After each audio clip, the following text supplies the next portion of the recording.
What is going on, guys? It is Wrestlelamia here, back with some more news. Join us now as we look at the wildest news stories and rumors you need to know, including John Cena's retirement schedule revealed, is he breaking the record, the SummerSlam card leaked, who are WWE's top stars right now, a WWE star has been cleared for a return, CJ Perry is no longer with AEW, the new women's titles are coming, the real reason why Stephanie Vaquer rejected AEW, and much more. Be sure to subscribe and hit that notification bell for daily wrestling videos and follow us on Facebook for exclusive lists. Also check out our new videos on Wrestlelamia XL. And now let's hit the intro and get straight into our first story.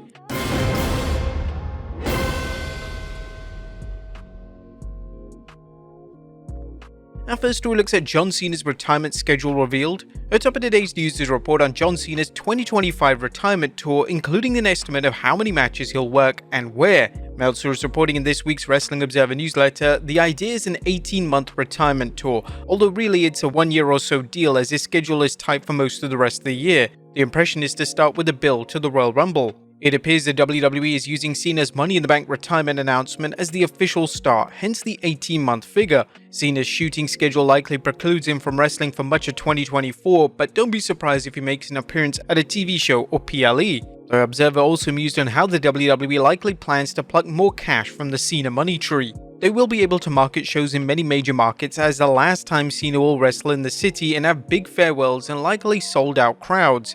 It'll be interesting to see if they use those dates to have municipalities bid for the events, and no doubt will try and get corporate sponsors for tours like you would for major events. If the WWE can pull off these extra revenue deals, it will be a reminder of how many revenue streams Nick Khan and TKO Holdings have tapped into, making the WWE so financially lucrative. As for just how many matches Cena will work, they reported he talked about doing 35 or more dates during the year. CM Punk in particular, who had some of the biggest matches of his career with Cena, publicly asked for one last match. There are different names who have been talked about, but we're told nothing is for sure as far as opponents, and he's discussing who he'd like to work with. There is a tentative schedule including major arenas and overseas dates. A 35 dates, give or take, is obviously a lot compared to Cena's last few years in the WWE, and it's an ambitious move that suggests just how invested Cena is in giving the fans a memorable experience as he bids adieu. While Cena is reportedly working 35 dates, it's unclear whether these are all matches. Booker T commented on his Hall of Fame podcast,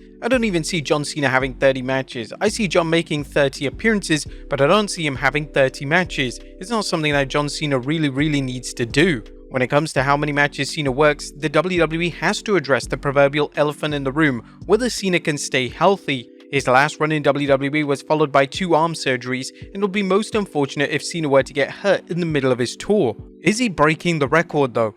Another question is whether the WWE plans to put a world title on John Cena one more time, effectively breaking Ric Flair's record of 16 world championships, at least a number recognized by the WWE. Booker T doesn't think it's a good idea and argued on his podcast that, "I wouldn't put the title on him just because it's the farewell tour. I wouldn't do it because if you put it on him, he's going to have to defend it. He's going to have to go out and perform. He's going to have to perform on a regular basis, and for John to be a part-timer, like something he said he would never be and never wanted to when The Rock was doing it, that would kind of be hypocritical. Whether or not it would be hypocritical is a matter of opinion, but given the way the WWE handled Roman Reigns' and Brock Lesnar's title reigns, a Cena title reign wouldn't be any different. It's also possible Cena would win a world title for his final match and retire with it, leading to a tournament to crown a new champion. The bottom line is whether the WWE feels it's in its best interest financially to put the title on him, and there may be other pettiness involved in sticking it to Ric Flair by putting the belt on Cena if they wanted to spite Flair. Next up, has a SummerSlam card been leaked?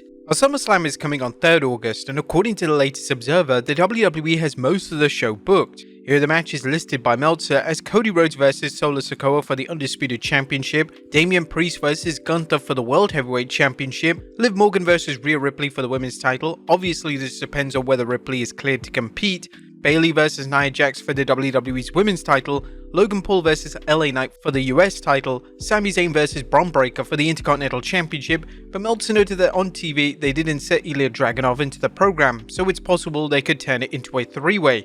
Meltzer also speculated on CM Punk vs Drew McIntyre in some form. Again, this depends on whether Punk is cleared, but there's also the question of Seth Rollins working in the bout. Another possibility, according to Meltzer, is a women's tag match. Shayna Baszler vs Zoe Stark with Sonya Deville and/or Bianca Belair and Jade Cargill and/or a Damage Control team.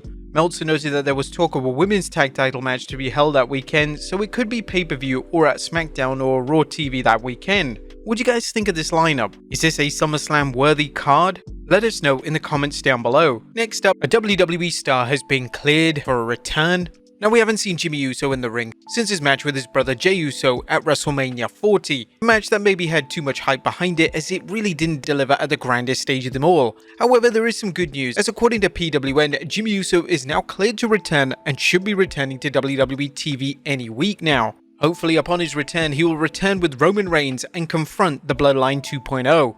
Next up, who does WWE see as its top stars right now? If you're curious about who the WWE sees as its top stars, while there's the obvious signs such as wrestlers holding major titles, another way is how WWE promotes Raw, SmackDown, and obviously NXT. WWE has officially updated their banners for Raw, SmackDown, and NXT, and it reflects on who they see as the company's top stars. A report from WrestleTalk notes Raw's featured players. The Raw banner has seen Rhea replace Becky Lynch following a return to the show, as well as Seth Rollins replacing Sami Zayn, while Damian Priest, Liv Morgan, CM Punk, and Gunther are also featured. Some fans believe Sami Zayn's Intercontinental Championship run is ending soon, which could explain Seth replacing him. As for Rhea Ripley, we recently noted that Ripley is listed internally as a babyface, which may explain her replacing Lynch. As for SmackDown, on SmackDown, Solo Sikoa has replaced Randy Orton on the banner, while Nia Jax has replaced Jade Cargill, with Cody Rhodes, Bayley, Logan Paul, and Bianca Belair also appearing. Nia Jax replacing Jade Cargill is a very surprising move. Does this mean that WWE is cooling on its perception of Jade, or is this just a way to build Jax up as she challenges Bayley at SummerSlam for the women's title? Solo replacing Randy Orton is interesting, but not surprising since the WWE is pushing Solo as a new head of the table on SmackDown. And finally, the WWE is promoting NXT as follows, as new NXT champion Ethan Page and the inaugural NXT Women's North American champion Kalani Jordan are now featured on the banner, replacing Tony D'Angelo and Thea Hale respectively, now being featured alongside Trick Williams, Roxanne Perez, Lola Vice, and Obafemi. While these promotional photos are an indicator of the WWE's booking focus, it's important to remember that things are constantly changing and it doesn't take much effort to change the promotional material should the WWE change up its plans. What do you guys think? Let us know in the comments down below. Next up, an update on the secondary women's titles. Is the WWE going to add secondary singles championships for its women's division? You may recall a report from PWN Wrestling that the WWE has been discussing a secondary women's title for Raw and SmackDown, possibly a US and Intercontinental Championship. But now Meltzer's weighed in on things. WWE has been considering creating women's IC and US title belts, similar to the men's belt as a secondary singles belt, one on each roster, similarly to what NXT has done with the North American title.